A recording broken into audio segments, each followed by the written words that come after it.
malam, saudara. Kita ketemu lagi. Selamat malam. Kali ini kita berada di tempat berbeda, tapi tempat ini signalnya lagi kurang bagus. Jadi kita Signalnya harus dengan iman. sama-sama berdoa lah sambil jalan lah ya. Semoga semuanya. Boleh kita mulai dengan doa? Bapa di surga, terima kasih Tuhan. Tuhan sudah pimpin kami sepanjang hari, hingga malam hari ini kami boleh datang lagi padamu Tuhan, belajar dari kasih-Mu. Buka telinga kami, hati kami Tuhan, untuk terima segala sesuatu yang Tuhan mau limpahkan pada kami hari ini. Terima kasih Tuhan, dalam nama kami berdoa. Amin. Nah, saudara-saudara, dari malam pertama, malam kedua, ini malam ketiga, 3 ya sekarang. saya yakin ada saudara-saudara mempunyai mungkin pengalaman-pengalaman yang sama dengan kami. Saya yakin, ya. Bukan yakin lagi, pasti itu. Seringkali pengalaman kita ini, pengalaman kami berdua, berhubungan dengan keuangan. Dan ini pengalaman saya rasa semua orang mengerti, karena kita ini di dunia ini, manusia ini makhluk-makhluk materialistis. Dari dulu waktu kecil saya tanya, kenapa Tuhan kasih kita ini makan 2 kali ya satu hari? Kenapa nggak lagi banyak uang kita makan untuk 1 tahun? Supaya kalau uangnya habis, wah tenang-tenang aja, perut masih kenyang terus. Ada orang punya uang hanya untuk beli makanan 7 turunan nggak habis kalau hanya beli makanan, saudara-saudara. Tapi Tuhan kasih kita ini rasa lapar, saudara-saudara. 2 kali paling nggak 1 hari ya. Supaya di dalam 2 kali sehari pun kita bergantung sama Tuhan. Oleh karena itu, faktor keuangan ini sangat besar mempengaruhi iman kita. Mulut kita boleh kita mengatakan kita beriman pada Yesus, tapi kenyataannya saudara-saudara, kita lebih beriman pada uang. Kalau ada satu hal yang kita takuti di dunia ini, mungkin kita nggak takut mati. Kalau mati ya sudah selesai. Kita takut hidup tapi nggak punya uang. Inilah yang membuat saya dari dulu ini, sementara kita sadar ya, hidup kok cari uang ya, dari kecil diajarin sama orang tua, ayo belajarlah hebat-hebat supaya sekolah pinter, pekerjaan bagus. Kalau sudah bagus pekerjaan aman, gaji besar, uang banyak, hidupmu aman. Betul ya? Perempuan-perempuan dididik juga walaupun di dalam gereja, anak cantik-cantiklah kamu nak. Sekolah bagus-bagus, kenapa harus cantik mak? Kalau cantik kamu dapat orang kaya. Dapat orang kaya hidupmu tenang. Saudara-saudara, di saat saya sudah beranjak dewasa di dalam gereja ini, saya coba mau menentang ini semua. Saya mau bereksperimen. Tuhan ini setia atau enggak? Bukannya buang uang, saudara-saudara. Salah ya. Ada satu tulisan Rono buat, saya mau bagi sama saudara-saudara. Karena setiap kali kita bicara duit, ya mau jadi misionaris, mau segalanya untuk Tuhan. Wah, langsung semangat gini ada orang bilang, hidup tuh real-real aja. Banyak teman-teman saya, saudara-saudara saya juga bilang, Ramon, hidup itu yang real-real aja lah. Hidup kita perlu duit. Saudara, saya mau hidup untuk membuktikan hidup itu nggak usah cari duit. Hidup itu cari Tuhan. Duit itu dipercayakan. Kenapa Raja Daud bilang, percuma kerja-kerja sepanjang hari sampai tengah malam, sementara berkat turun di saat kita tidur. Lah, saudara-saudara dulu, di saat saya masih muda, tidur aja duit masuk.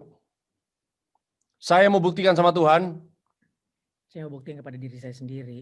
mau buktikan sama diri saya sendiri. Apakah ada? Apakah karena upaya saya ini ada uang, atau karena kesalahan kita juga mungkin, atau bagaimana? Apa hidup ini karena uang semata-mata?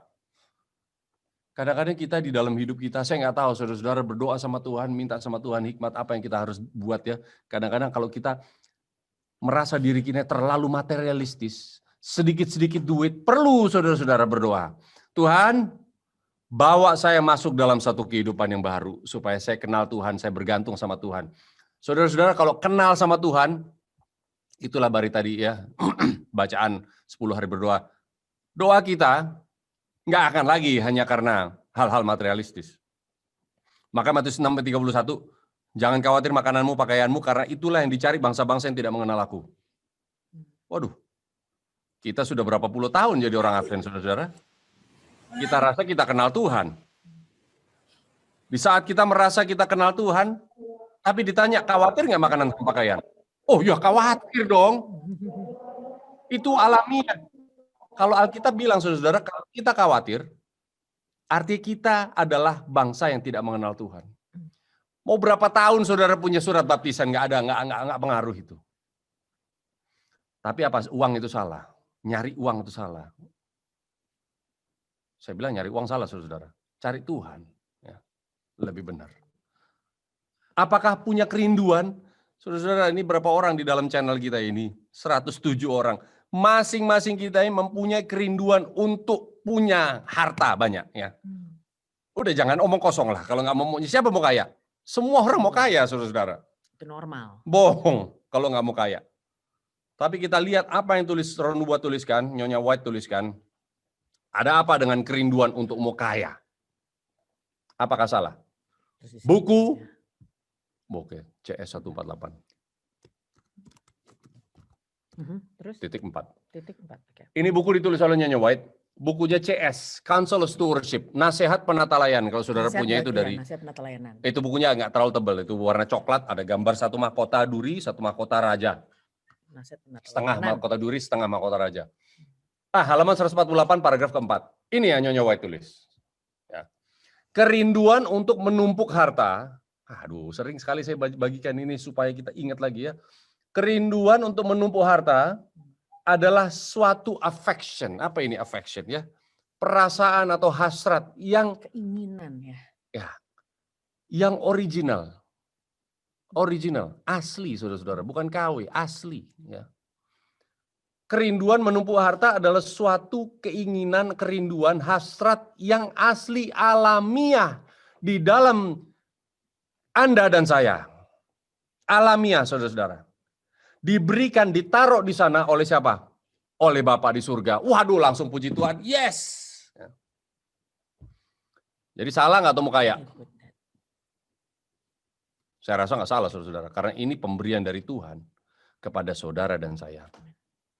Jadi jangan merasa bersalah kalau saya mau kaya. Dari tua muda, perempuan laki, ya kecil besar, semua mau kaya. Langsung seneng nih. Wah langsung senang. dengarnya. Tapi kalimat belum berhenti di situ saudara-saudara. Dan kalimat yang ini yang harus betul-betul didengar dan dipikirkan baik-baik. Kerinduan untuk menumpuk harta Tuhan berikan dari saya sejak lahir. Untuk menumpuk harta. Untuk menyelesaikan pekerjaan yang mulia. Untuk tujuan yang mulia. Itulah alasan, itulah kalimatnya. Akhir dari kalimat.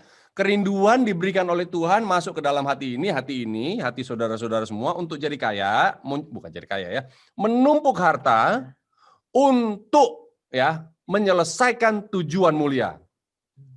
Nah, saudara-saudara jangan bingung sekarang. Tidak heran, setan tidak mau saudara-saudara mempunyai tujuan mulia. Ya, tujuan mulia adalah memuliakan Tuhan. Dia bertambah-tambah, kita berkurang-kurang. Setan tahu persis kerinduan itu ada sama saya, ada sama istri saya, ada sama saudara-saudaranya. Jadi dia pastikan saudara tidak punya tujuan mulia di dalam hidup ini. Makanya dikasih pemaparan dari televisi lah, dari sosial media lah, dari iklan-iklan, dari pergaulan, dari arisan, Bahkan dari masuk gereja sekalipun. Nah, bahkan pertemuan. Persaingan membuat saudara punya keinginan alamiah ini untuk mengumpul harta ini menjadi mengalami apa? Distorsi bahasa kerennya. Mengalami suatu apa saudara-saudara? Melenceng, kerinduannya ada tetapi tujuannya tidak mulia lagi karena bukan memuliakan Tuhan, memuliakan diri sekarang. Jadi uang itu saudara-saudara tidak heran. Mau dipaksa-paksa gimana, diumpan-umpan oleh pendeta bilang tingkap-tingkap langit mau dibuka kalau kita kembalikan perpuluhan. Percuma karena kalau kita sendiri tidak punya tujuan mulia. Saudara mau dipaksa, mau ditipu, mau gimana, mau dirampok pun kita rampok balik itu Tuhan. Karena apa? Karena kita tidak punya tujuan mulia. Mata kita taruh di dunia. Cari Tuhan, ingat dunia. Cari dunia, ingat Tuhan. Beragama tapi tidak bertuhan. lebih duit jadi Tuhannya. Agamanya bisnis, karir itu agama kita. Saudara-saudara, kenapa saya bicara hal-hal ini sedikit lantang? Karena saya lah dulu di seberang sana, saudara-saudara, nggak kenal namanya. Iya kenal gereja ini hanya apa? Gereja Advent hari ke-7. Kita bicara mengenai hari ke-7-nya sering, saudara-saudara. Tidak bicara mengenai Advent-nya. Kenapa? Kalau kita orang Advent, kita menunjukkan bahwa kita hidup menanti kedatangan Kristus. Apa orang-orang menanti kedatangan Kristus di kolong-kolong jembatan terus? Minta-minta terus? Nggak pernah, saudara-saudara. Kemarin saya bilang, kalau nggak salah di sini juga ya, bilang, saudara nggak perlu kita minta uang sama orang. Tidak perlu meminjam. Roma 13 ayat 8 sudah jelas mengatakan, jangan berhutang pada siapapun. Apa perlu kita minta? Enggak. Yesus nggak pernah minta-minta, saudara-saudara. Tidak pernah perlu tulis. Nggak salah juga tulis proposal ya. Nyonya White mengatakan, you have to make your needs known. Kita harus beri segala kebutuhan kita harus diketahui orang juga di dalam pekerjaan Tuhan. Tapi jangan bergantung sama itu. Dengan hal itu. Sehingga kita ini ya jadi modus. Dan bahkan tidak usah kasih tahu sama orang kalau kita lagi susah. Kan di Alkitab ditulis ya, bahkan kamu berpuasa aja jangan sampai kelihatan gitu. Kita harus kelihatan. Bapak Ibu mana lihat muka saya dengan suami saya. Kelihatannya kayak nggak makan-makan. Padahal Bapak Ibu nggak tahu struggle bagai sebesar mana yang saya dengan suami saya tempuh di dalam kehidupan pelayanan kami gitu. Nah. Tapi kan nggak usah harus terlihat, tetap harus terlihat dengan sukacita dan gembira. Ya bukannya berbohong juga ya. Kita harus selalu kelihatan sukacita, bukan kelihatan kayak bermurung-murung untuk dikasihani. Ya, di dalam pekerjaan Tuhan sering kita lihat namanya pelayan Tuhan, namanya misionaris, semuanya identik dengan apa? Dengan proposal terus. Saudara-saudara, orang bilang, oh ya jelas enak. Tradisi harus dihilangkan sedikit ya. Si Ramon enak ngomong begitu, uangnya banyak. Loh saudara-saudara begini. Ya, kita datang kepada Tuhan. Tuhan akan kasih kita masuk di dalam situasi-situasi supaya kita kenal Tuhan. Tadi pagi saya bicara dengan sekelompok umat Tuhan di Amerika. Saya rasa saya mau bagikan sedikit lagi hari ini. Sama dengan saudara-saudara. Baca di Matius 5 ayat 41.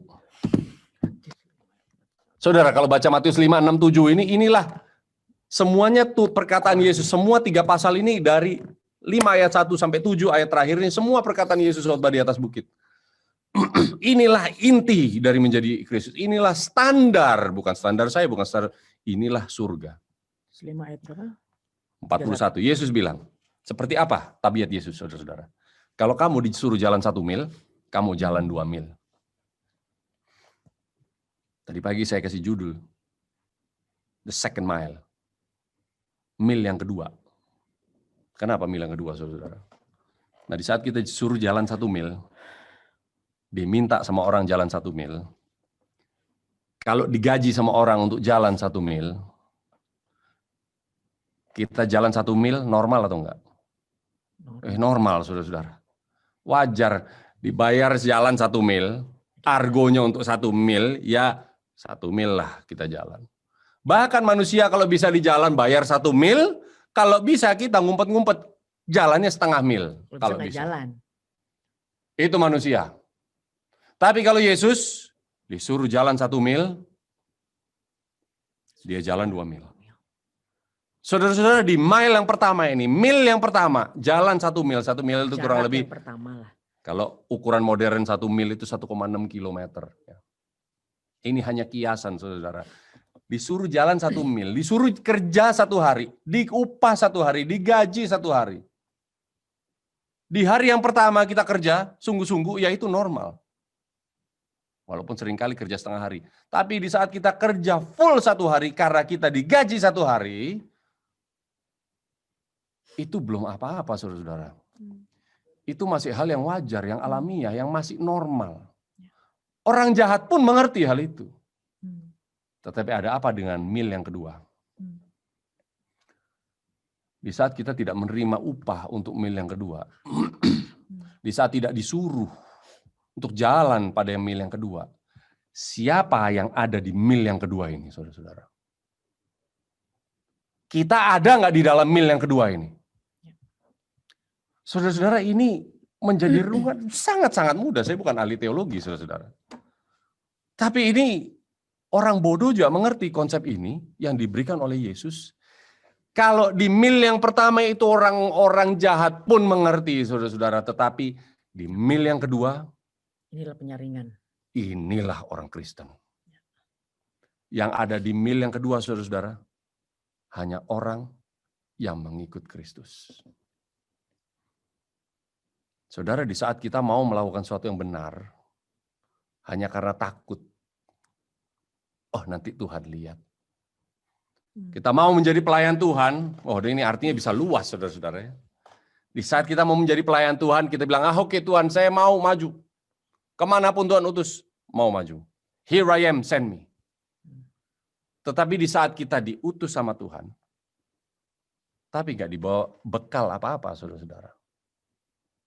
Mau atau enggak? Mungkin nggak ada yang mau. Tuhan, saya mau kerja untukmu. Tapi Tuhan, wani piro. Berani berapa ini? Inilah saudara-saudara membuat justru kita tidak bertumbuh. Seorang Kristen yang bertumbuh adalah di saat dia jalan mil yang kedua. Waduh, ini berat, saudara-saudara. Bisa juga artinya, mil yang pertama ini di saat saya berbuat baik sama seorang, kalau orang itu berbuat baik sama saya, oke, saya gampang berbuat baik. Di mil yang kedua, saudara-saudara, ini orang tidak pernah buat baik sama ini. Ini selalu jahat sama ini. Ini tidak pernah berterima kasih sama ini. Apa yang saya minta dia tidak pernah beri sama ini. Tetapi di mil yang kedua saya dituntut, saudara-saudara. Mau nggak saya melakukan apa yang Kristus lakukan terhadap saya, yaitu apa? Berbuat baik sama orang yang tidak pantas menerima kebaikan saya. Saudara-saudara, inilah yang Tuhan tunggu supaya kita bisa menerima kecurahan hujan akhir. Cerita pengalaman kami berdua ya, kita sering dipanggilin orang hanya karena apa? Kita kaitkan dengan apa? Dengan keuangan. Kembali lagi cerita mengenai uang, saudara-saudara. Uang ini luar biasa. Sangat luar biasa. Sesuatu yang memang sangat-sangat menjadi jerat yang besar. Jerat kita punya ketergantungan dengan uang, saudara-saudara. Dan kita tidak bisa melihat ya. Oh saya enggak kok karena saya hidup sederhana. Oh tidak. Ya. Mau besar dan kecil itu relatif. Ya, hanya kita yang tahu. Ya. Dengan Tuhan yang tahu. Kita terjerat enggak? Ya, makanya kenapa saya dengan suami saya hari pertama saya masuk di dalam pelayanan Tuhan. Saya minta dengan suami saya. Ramon, kita selalu berada di sisi yang sebaliknya. Yaitu apa? Sisi yang memberi ya. Kita berada di sisi yang memberi nih Ramon. Oh, dalam gampang ikut Tuhan kalau kita banyak. Dalam arti apa? Banyak sekali para pelayan Tuhan yang datang kepada saya dengan suami saya. Selalu bawa proposal, saya bilang. Dan itu yang membuat saya paranoid.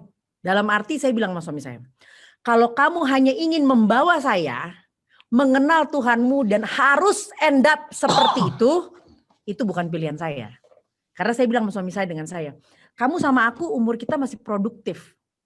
Daripada kita minta begitu lebih baik kerja, mau jadi tukang sapu sekalian, tapi identitas dan dignity firman Tuhan, dignity sebagai jabatan pelayan Tuhan itu tetap bisa kita pertahankan. Ya, jadi hari pertama saya minta dengan suami saya, apakah kamu setuju? Setuju apa? Kalau kamu ingin kita mempunyai suatu pelayanan, aku punya persyaratan. Persyaratannya satu, aku tidak mau kamu sama aku akan tulis proposal. Nggak mau aku. Kalau kamu bilang akan begitu, lebih baik hari ini jangan ngajakin aku. Karena percuma, kamu mau kenalin aku sama Tuhanmu, kalau Tuhanmu nggak hebat kalau kayak gitu. Saya bilang. Hari pertama saya bilang, persyaratan pertama tidak boleh tulis proposal. Persyaratan kedua saya bilang sama suami saya. Bukan karena salah. Bukan karena salah, itu kemauan kita berdua ya. Karena kenapa? Kita berdua benar-benar pingin melihat Tuhan di garis depan. Jadi tidak mau menyaru gitu loh, tidak mau memakai kekuatan apapun kecuali Tuhan sendiri gitu. Persyaratan kedua saya bilang sama suami saya. Kamu harus pastikan bahwa kamu tidak telepon dan minta sumbangan. Kalau kebutuhan itu ada, kita harus memakai apa yang kita punya. Kamu bisa nggak janjiin itu ke aku? Suami saya bilang, Berat. Berat karena apa? Dia ngeliat lagi ke saya ya. Karena ibu-ibu kita ini kunci pembendaharaan di dalam keluarga kita. Nah, masalahnya kalau ibu-ibunya belum mengerti, ya kalau kita lihat ya Musa, is it Musa? Ya, yang dipanggil tuh dosa itu apa namanya yang dipanggil itu loh, yang dia anak sulungnya meninggal, terus apanya itu kan ya Firaun. Ya, Firaun tuh tidak mungkin bisa kemana-mana. Bahkan Firaun mengatakan kamu boleh pergi. Ya, silakan bapak-bapak pergi tapi jangan bawa istri dan anak-anakmu. Karena kenapa istri? Karena setan tuh tahu. Dosa pertama di Eden itu perempuan kan selalu. Perempuan yang dosa pertamanya menjadi pintu. Kenapa perempuan ini kita mempunyai suatu tugas yang sangat mulia. Nah, suami saya bilang, berat. Saya bilang sama suami saya, beratnya apa Ramon?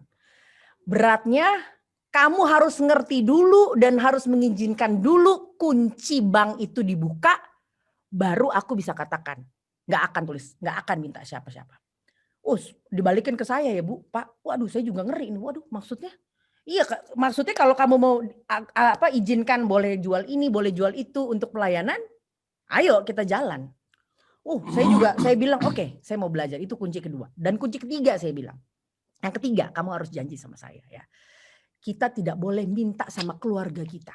Tidak boleh kasih tahu keluarga. Pokoknya hanya kamu sama aku. Karena aku sama kamu kita pingin mempunyai hubungan yang sangat intim dengan Tuhan gitu ya. Jadi itulah kenapa kita berjalan mempunyai persyaratan itu. Dan memang sampai hari ini ya, Tuhan membuktikan. Karena kenapa uang itu semua ya. Di balik dunia pelayanan pun saya lihat banyaknya kita para pelayan Tuhan. Ya, hanya uang mulu. Sementara akhirnya itu yang saya bilang beragama tapi tidak bertuhan. Beragama terlihat sebagai seorang misionaris, terlihat sebagai seorang pelayan Tuhan, mempunyai identitas dan jabatan sebagai seorang pelayan Tuhan, tetapi sama uang takluk. Kalau udah urusan uang, nggak ngelihat dia pendeta, nggak ngelihat dia pelayan misionaris, nggak ngelihat dia sudah berpuluh-puluh tahun di dalam dunia pelayanan, tapi pasti takluk. Dan makanya kenapa saya dengan suami saya, kenapa kita bilang takluk? Karena saya dan suami saya hampir takluk kan gitu ya. Wah hampir nih berpuluh tahun takluk nih. Kecuali bereksperimen. Kecuali akhirnya memberanikan diri. Akan terus takluk. Masuk di dalam dunia pelayanan, mau membuktikan. Apakah betul manusia bisa tidak takluk dengan uang? Nah, saudara-saudara, ya mungkin banyak kita baru kenalan mungkin malam hari ini saja atau mungkin minggu ini, mungkin cuma dengar-dengar, tetapi saya lihat ada beberapa saudara-saudara saya juga di channel ini, tapi kami berdua cuma mau bilang saudara-saudara, Tuhan kita ini luar biasa. Membagi pengalaman. Saya mau bagi pengalaman satu lagi ya. Sekitar 3 tahun lalu saudara-saudara, saya lihat catatan saya di saudara-saudara jemaat Waru Kapas ini bulan April 2016. Sudah hampir 5 tahun kita nggak ketemu ya, jadi banyak cerita sebenarnya. Terlalu banyak ya, 5 tahun. Saya 3 tahun lalu, saya dipanggil bicara ke Filipina. Habis bicara di Filipina, aduh luar biasa di Filipina, banyak sekali orang-orang yang rindu juga ya. Setelah pembicaraan selesai 1 minggu, ada sekelompok anak-anak muda datang, tanya, Sir Ramon sama Mem Sandy, boleh nggak datang kembali ke kami ke Filipina, tapi di kota yang berbeda? Ya, oh boleh. Kapan? Bulan November. Saya hitung-hitung, 6 bulan lagi. Oke, bersedia nggak datang? Saya lihat kosong, tanggal berapa? Oh bisa, saya ada waktu. Sekitar 1 minggu gitu. Saya bilang oke, saya tentukan waktu itu waktunya, oke. Lalu dia bilang ini, tapi there's a problem katanya. Ada satu problem. Problem apa? Mau nggak kalau datang kita nggak bayar apa-apa? Loh, saya nggak pernah minta bayaran, saya bilang. Nggak apa-apa, jangan bayar apa-apa, jangan sediain apa. Oh oke, puji Tuhan. Ada satu problem lagi, lebih besar lagi. Oh apa lagi nih? Masih bersedia datang nggak? Kalau kita nggak punya dana untuk beliin tiket juga. Waduh, Oh, puji Tuhan. saya bilang, oh masih 6 bulan. Saya tanya sama istri, Asik. ya oke nggak masalah, saya datang lah, nggak apa-apa. 6 bulan Nanti- belajar iman masih cukup lah. 6 bulan masih panjang lah. Saya bilang sama mereka, oke saya datang nggak masalah. Wah nggak apa-apa, anak-anak muda ya kumpul-kumpul. Kami anak muda banyak sekali. Di jemaat kalau kumpul 2.000 orang katanya. Waduh 2.000 orang. Saya bilang oke. Saudara-saudara, waktu itu sekitar bulan April atau Mei. Lalu saya pulang ke Indonesia.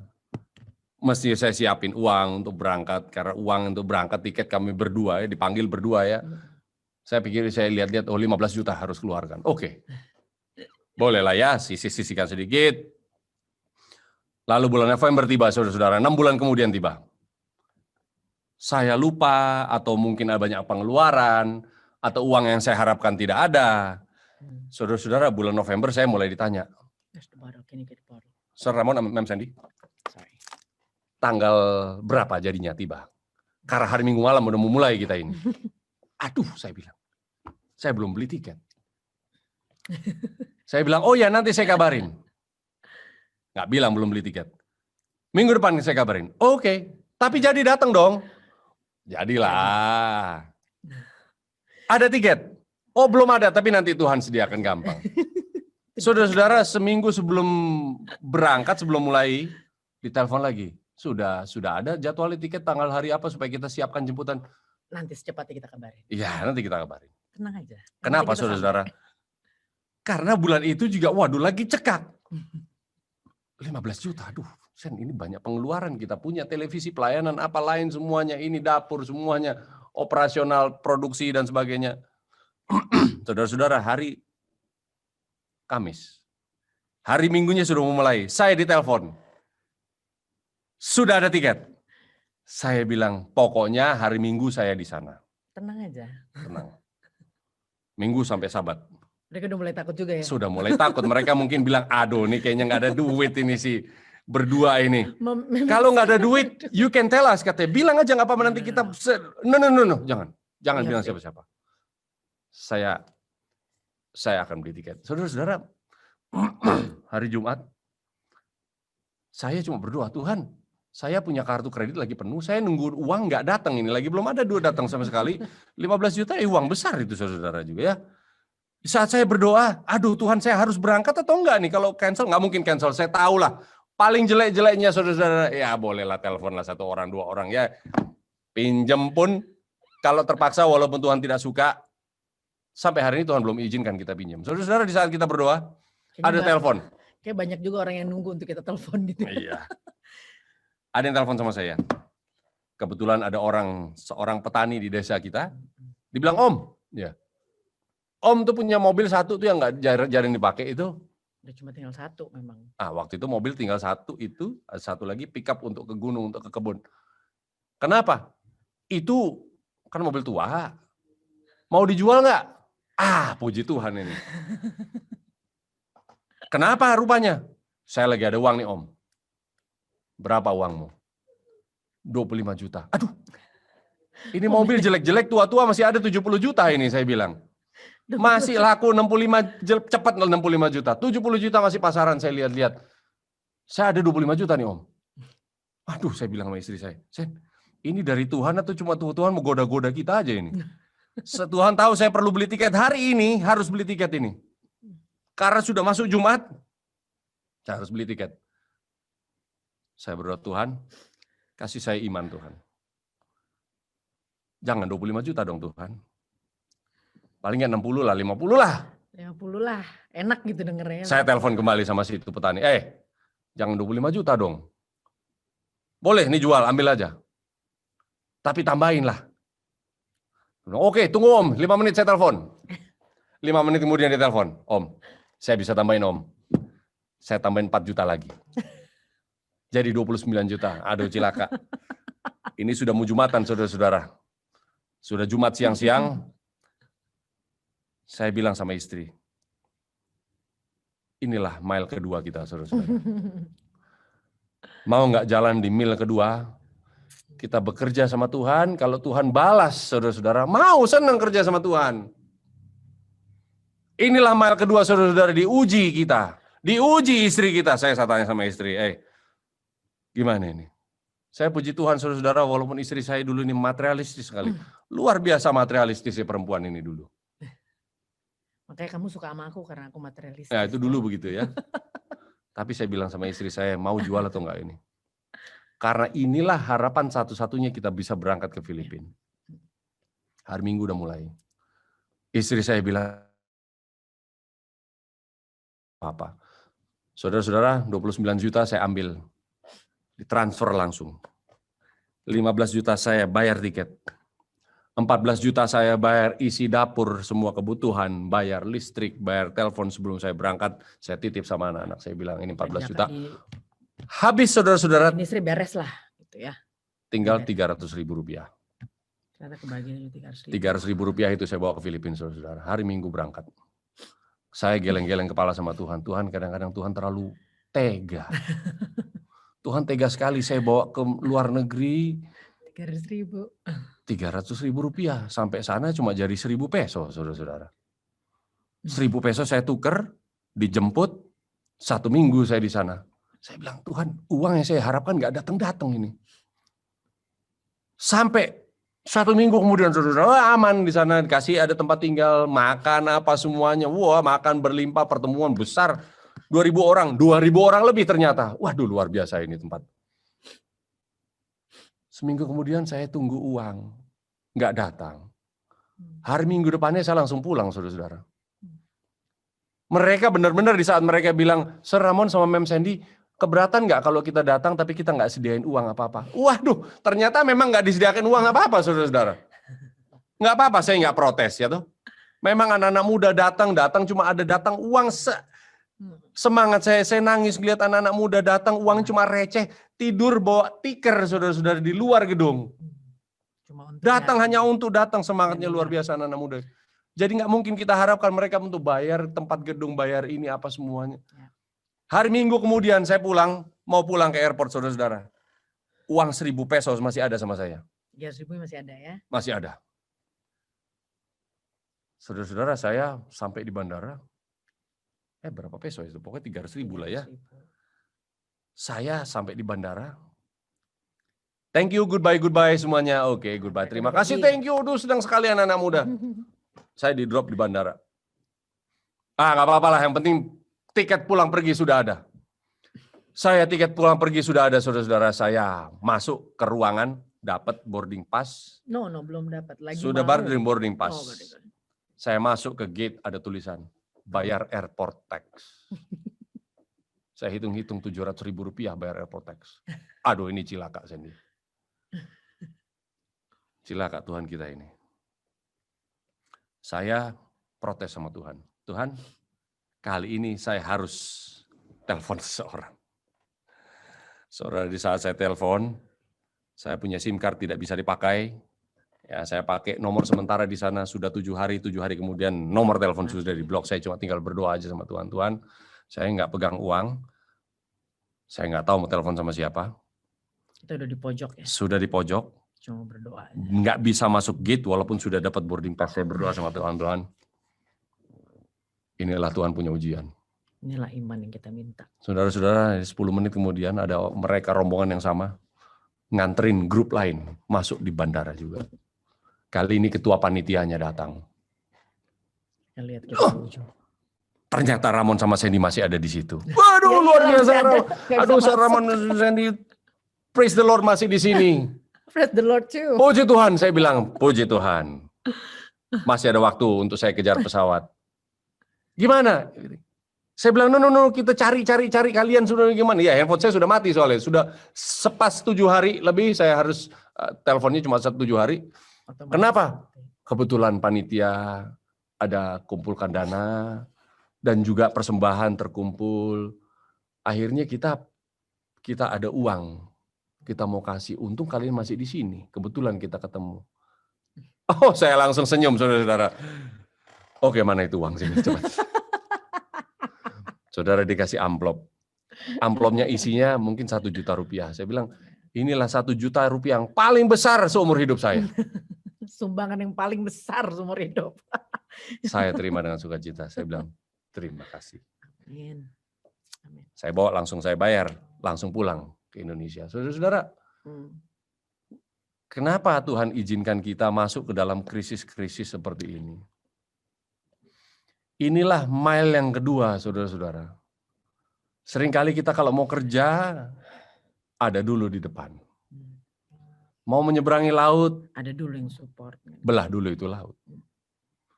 Kalau mau pergi ke tanah jauh, mau jadi penginjil, mau saudara-saudara. Banyak anak muda mau petualangan, mau pergi kemana, ke Afrika, mau ke tanah Papua, banyak sekali. Tapi kalau Matius 10 ayat 8 mengatakan, pergi, jangan bawa sepatu, jangan bawa tongkat, jangan bawa jubah, jangan bawa uang, jangan bawa apapun. Kenapa Tuhan bilang gitu? Karena ayat 10 Tuhan bilang, barang siapa bekerja, dia layak dapatkan upah. Saudara-saudara, upah seperti apa? Upahnya adalah kita akan kenal Tuhan yang kita sembah.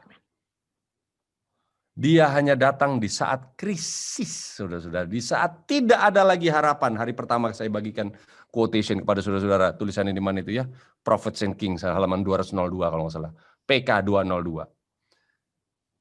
Tuhan mengizinkan situasi yang tidak mungkin ditembus, saudara-saudara. Hanya itulah cara supaya saudara dan saya kenal Dia. Makanya tulisan kemarin juga saya bagikan, saudara-saudara, menerima hujan akhir ini, kita tidak boleh lagi bergantung dan percaya kepada cara-cara bagaimana kita menerima pemeliharaan Tuhan sebelumnya.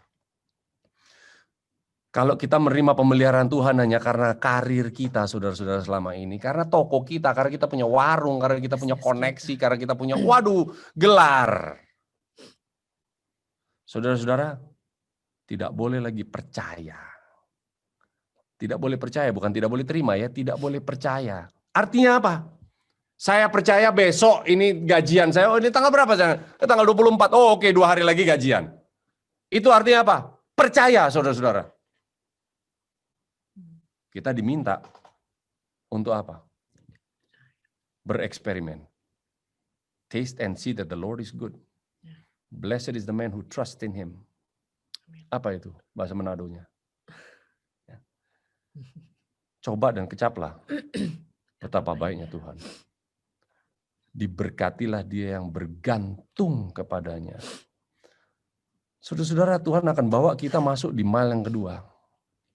Mil yang kedua ini, saudara-saudara, di saat tidak ada lagi harapan. Tuhan, saya sudah bekerja di luar kewajiban saya. Tuhan bilang, ya memang. Di luar kewajiban kamu tidak perlu lakukan. Tetapi kalau kamu melakukan, kamu akan dapat upah. Kamu akan kenal siapa. Saudara-saudara, nggak ada yang suka di jalan di mil yang kedua ini, tidak suka. Manusia tidak suka. Kita bekerja sekuat tenaga supaya jangan sampai kita masuk di mil yang kedua ini. Kita kerjakan hanya sebatas apa yang dibayar sama kita. Kita lakukan kebaikan hanya sebatas kalau orang itu baik sama kita. Kita berbuat sesuatu yang benar hanya kalau apa? Kalau Tuhan baik sama kita. Paling jelek kita lakukan sesuatu yang baik hanya kalau apa? Kalau Tuhan lihat, kalau Tuhan nggak lihat ya oke lah. Ya, tekuk-tekuk sedikit saudara-saudara. Tuhan mau saudara-saudara kita menikmati berkat untuk mengenal siapa Tuhan. Dan ini diharuskan saudara-saudara untuk keluar dari sebatas mil yang pertama saja. Sebatas yang kita ngerti ya. Saudara, saya nggak tahu konteks ini dalam kehidupan saudara-saudara ini apa. Apakah ini uang? Apakah dendam kita sama satu orang lain? Sama istri kah? Sama suami kah? Atau mungkin ada hasrat kita, ada kerinduan kita? Apakah ini ada satu dosa-dosa perzinahan kita kah? Atau pikiran kita yang Tuhan tidak suka, saudara-saudara? Saya nggak tahu. Tetapi inilah yang kita perlu praktekkan, saudara-saudara, supaya apa? Kita lulus di mile yang kedua. Tuhan sudah tahu kita sudah lulus di mile yang pertama, saudara-saudara, nggak perlu lagi. Tuhan tahu kita bukan model orang oke digaji 1 hari, kita kerja setengah hari. Mungkin kita bukan orang model itu. Orang baik adalah orang yang digaji 1 hari, kerja 1 hari. Oh baik dia. Tapi orang benar adalah orang di saat dia dibayar 1 hari, dia mau kerja 2 hari, saudara-saudara. Nah, bayangkan saudara-saudara, orang Kristen macam apa itu kita? Gereja macam apa yang saudara akan miliki di Warukapas ini? Keluarga macam apa juga. Keluarga macam apa hubungan suami dan istri kalau saudara mau praktekkan hal ini, saudara-saudara, tampar pipi kiri. Saya punya hak untuk membalas ini. Gigi ganti gigi, iya betul.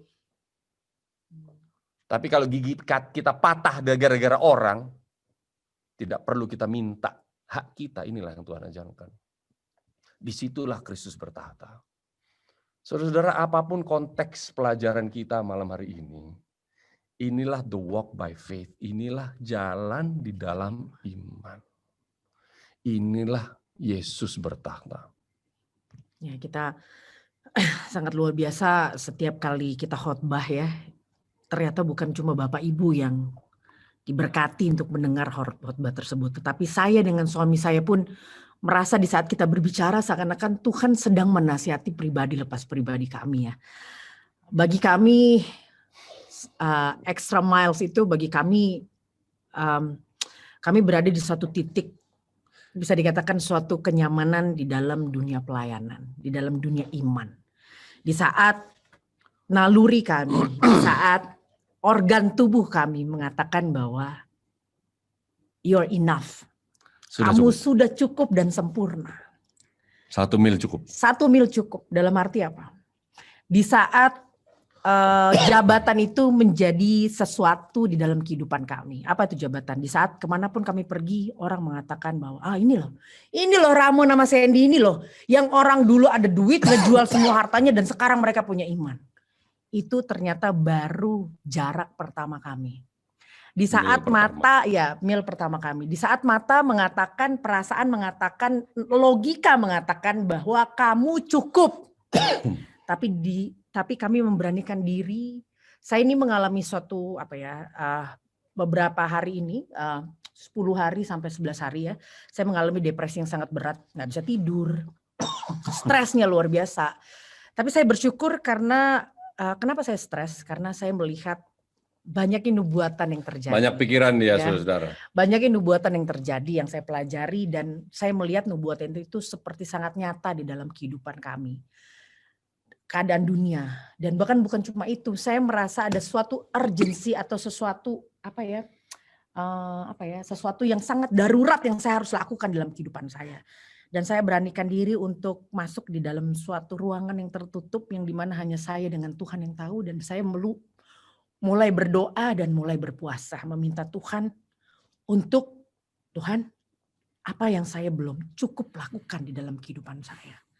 Apa yang kira-kira Tuhan tahu bahwa Sandy yang itu kamu belum selesai. Karena Tuhan organ mata saya, diri saya, lingkungan saya, orang-orang saya temukan semua mengatakan bahwa you're good. Kamu cukup. Kamu hebat, kamu baik. Tapi Tuhan saya tahu ada satu yang belum. Dan saya hanya minta Tuhan membereskan. Kenapa Ibu Bapak? Di saat kita melihat pandangan kita kepada manusia sekeliling kita, kita akan merasa bahwa kita cukup dan hebat. Karena kita menyamai diri kita dengan sesama manusia berdosa. Tapi di saat kita berusaha untuk melihat pandangan kita kepada Tuhan, kita ngerasa kayaknya baru kita merasa jauh berdosa banget. Ngelihat nubuatan kayaknya kok udah begini. Kok saya kayaknya masih jauh Tuhan. Aduh Tuhan, jadi takut. Depresi berat saya. Sampai suami saya bilang, are you okay? Saya bilang, aku gak tahu. Aku ngeliatnya kayak gue gak sanggup ya Ramon. Ngelihat keadaan gereja, ngelihat keadaan keluarga, ngelihat keadaan pribadi, lepas pribadi. Saya katakan, wow, dunia ini sangat jeleknya luar biasa. Setiap kali saya makin depresi kalau saya keluar rumah ya, melihat di setiap sudut. Saya ngelihat banyaknya kesusahan. Orang SMS bilang, Sandy minta bantuan. Di kampung ini juga, aduh semakin rasanya kayak, aduh Tuhan, tangan saya ini terlalu kecil untuk dapat memeluk semua orang gitu ya. Semakin depresi. Kenapa akhirnya ya banyak sekali dari kita sangat terkecoh dengan apa yang setan sudah berikan ya kalau bagi saya. Saya tidak mau terkecoh. Saya dengan suami saya tidak mau terkecoh di saat kita melihat diri kita, oh saya cukup, saya punya HCBN Indonesia yang Tuhan percayakan. 10 tahun loh berjalan dengan iman, tidak pakai proposal, tidak minta sumbangan. Oh I'm good Lord, I'm good. So heaven is mine. Jadi surga itu milik saya. Ya kan? Saya nggak mau terkecohkan dengan itu. Saya tidak mau terkecohkan di saat diberikan suatu hari yang sangat damai seperti sekarang. Dan Tuhan katakan, waktu damai inilah kamu harus minta dan latihan. Saya minta dengan penuh kuasa Tuhan, tolong bantu saya. Dan memang. Walaupun tidak harus. Walaupun tidak harus.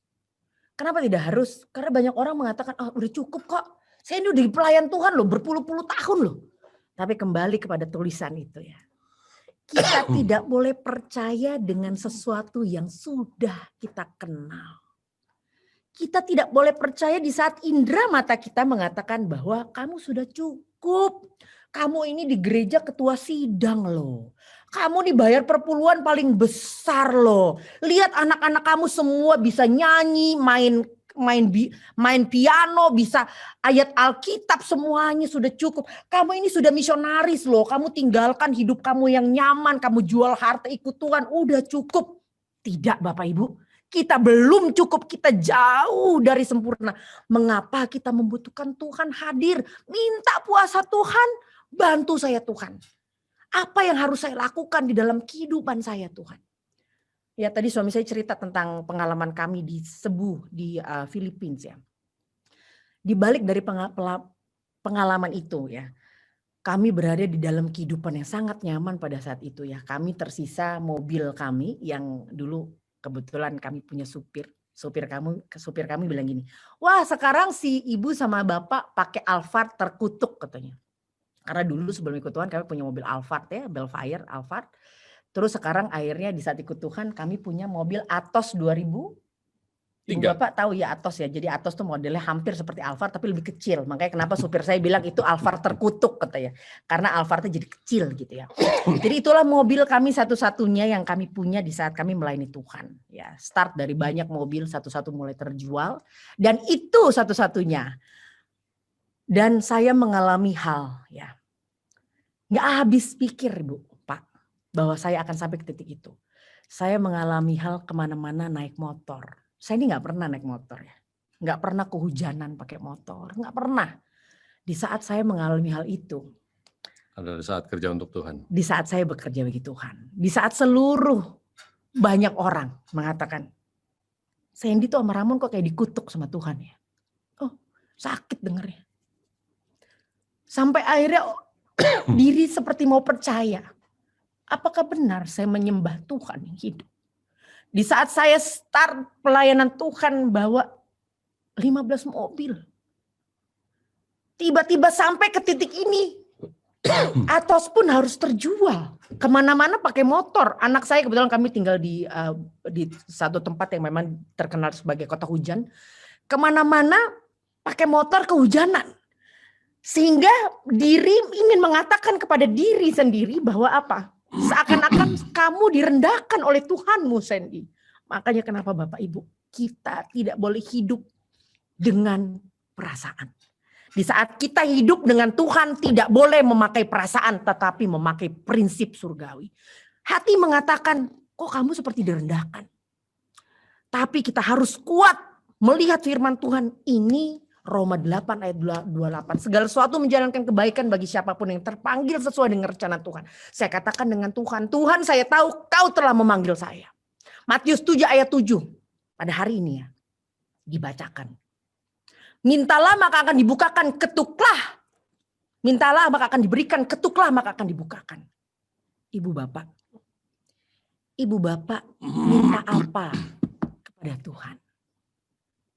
Apakah ibu bapak hanya minta kemauan kedagingan, dendam? Di saat kita masuk gereja musuh kita lebih kaya daripada kita. Sehingga kita berdoa, Tuhan berikan saya kenaikan jabatan. Supaya bila saya punya uang banyak saya akan bantu kamu Tuhan. Padahal di balik doa itu Tuhan tahu bahwa hatimu bukan untuk itu.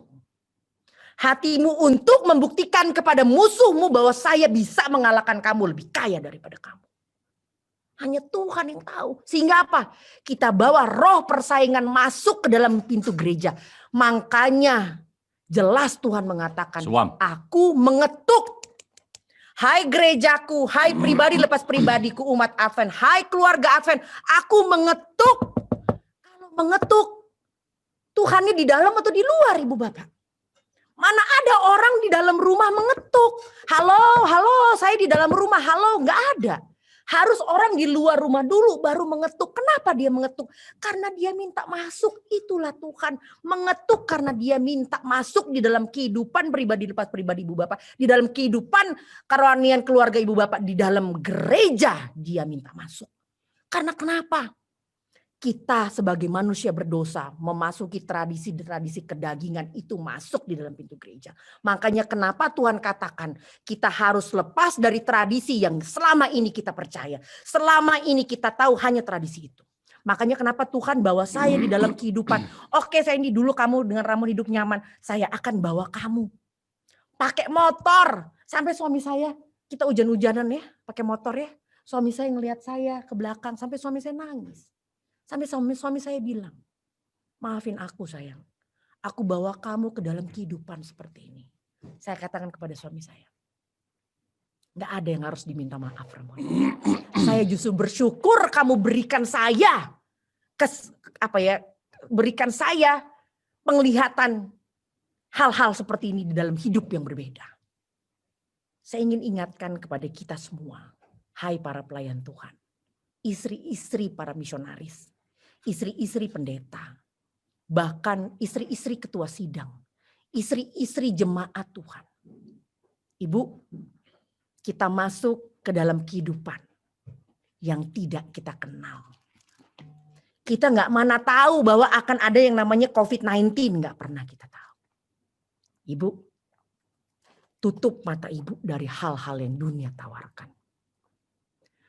Lihat sekeliling. Apa yang kira-kira Tuhan inginkan bagi kita? Berdirilah menjadi seorang putri Sion yang dimana wanita yang tidak sanggup dibeli oleh uang. Jadilah seorang penata layanan yang benar dalam rumah tanggamu. Hai para kawan-kawanku pelayan Tuhan. Jangan jadikan pelayan Tuhan menjadi sesuatu mata pencarianmu. Itu sangat tidak baik. Pelayanan ministry ini bukan bisnis. Tradisi itu harus kita buang. Kita jadikan pelayanan Tuhan ini, kita jadikan mesbah Tuhan ini menjadi suci. Kita kembalikan lagi identitas firman Tuhan, identitas para pengikut Tuhan. Karena apa? Dunia sedang menunggu. Kita mungkin akan mengalami kelaparan. Banyak. Pak, Bu, saya sudah di lockdown Tuhan 11 tahun yang lalu. Dengan suami saya. Saya ajar anak saya makan sehari sekali. Saya ajar anak saya hidup sederhana. Saya ajar diri saya meskipun pada saat itu uang masih banyak. Tapi saya tahu kita akan sampai ke titik ini. Sekarang dengan adanya COVID-19 ini. Dari orang yang ada duit 7 turunan sampai nggak ada duit pun semuanya kena imbasnya. Bila kita terlihat kena imbas, kita harus buka mata kita. Kira-kira pesan apa yang dari surga yang Tuhan inginkan bagi kita? Kita hidup di era yang sangat-sangat solemn. Ya. Hai para suami, Bapak, jadilah wakil Tuhan, imam di dalam rumah tanggamu. Kuatlah berdiri karena partnermu satu-satunya ya Tuhan. Kuatlah berdiri, saya bilang sama suami saya, harus kuat Ramon. Kuat, berdiri kuat. Kalau sampai aku pun tidak ada di samping kamu, harus kuat berdiri. Bapak, partnermu yaitu Tuhan.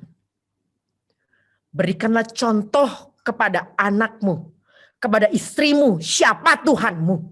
Tuhanmu bukan uang.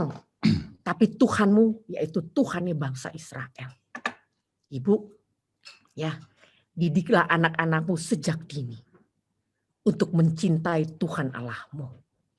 Jangan sampai anakmu menjadi anak-anak yang mampu dibeli oleh uang. Karena satu-satunya yang dunia mau tawarkan untuk para kita semua supaya kita tidak terima keselamatan yaitu apa? Kenyamanan dan uang. Ya, karena dua itu yang akan dipakai oleh dunia untuk menjerat kita. Saudara, untuk menutup pertemuan kita hari ini, saya hanya mau memberi suatu kekuatan bahwa tidak ada yang perlu ditakuti sebenarnya. Apa harus selalu kemudian kehujanan sampai motor pun diambil, habis motor nanti naik sepeda, habis naik sepeda disuruh jalan. Thank you. Sampai apa separah itu juga kehidupan? Sama sekali tidak, saudara-saudara. Ya kita cerita-cerita ini hanya memberikan kekuatan. Apa semua susah terus sama saya ini cerita susah, kasihan benar. Takut ya. Saudara, kita nggak cerita karena minta kasihan, bukan. Tapi itulah Karena menjadi kekuatan bagi saudara itu tidak, itu semua hanya temporer, hanya sesaat-sesaat. Tuhan berikan kita kelepasan, kayak angkat besi, saudara nggak ngangkat terus ini otot nggak bisa juga muncul kalau besi diangkat terus, lepas dulu, nanti angkat lagi. Ya. Tuhan akan memberikan dua macam pengutusan yang kita akan bahas lagi ya. Gimana Tuhan mengutus kita di Matius 10 ayat 8, nanti Tuhan memberikan macam pengutusan yang sedikit berbeda. Tapi itu kita akan bahas besok. Siap. Tetapi harus siap. Apapun resikonya, Tuhan akan berikan satu hal, yaitu hadiah, the reward, ya, upah bagi kita semua di saat kita mengikuti Tuhan. Supaya Bapak Ibu kuncinya harus siap ya. Mau ikut Tuhan harus siap. Amin. Tuhan memberkati. Tuhan memberkati. Sampai besok.